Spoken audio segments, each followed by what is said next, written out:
But it's not really a recovery bill, to be honest. It's a mitigate this horrible slump bill. Right. It's by their own estimate, the administration's own economists.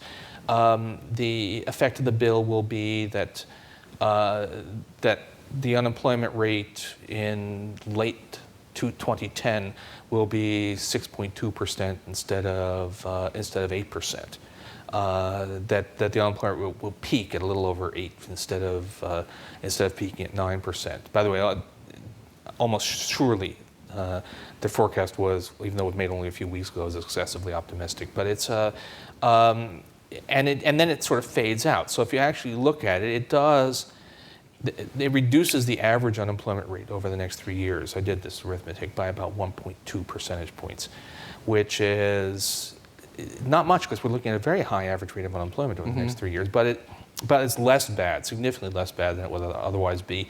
And there's one thing that's really important here, which is that this is the kind of slump that runs a high risk of becoming self-perpetuating, because we have a depressed economy and everybody starts cutting prices, cutting wages, and first of all, that actually increases the burden of debt, because the debts are in dollar terms, but if we start to have some deflation in the economy, then the debt is worth more in terms of people's incomes.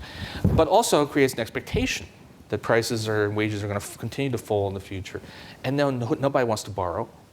If by the time you repay the loan, $1 is worth more than it is today. It's a kind of situation where a persistently depressed economy can get you caught in a sort of deflationary trap that's very hard to get out of. That's what happened to Japan in the 90s. The longer this goes on, the worse it is, the higher the risks of that. So it's very important to, even though you may not be able to generate a recovery, it's very important to do whatever you can to diminish the size and the duration of this slump that's coming. And that's what the stimulus needs to do. And it's not as if, people sometimes talk about this as, well, if this doesn't work, we'll do some more, or if this, let's not do it, let's wait and see what happens, because the clock is ticking. Every month that goes by without an effective response increases the possibility that this could turn into a slump that lasts for many years.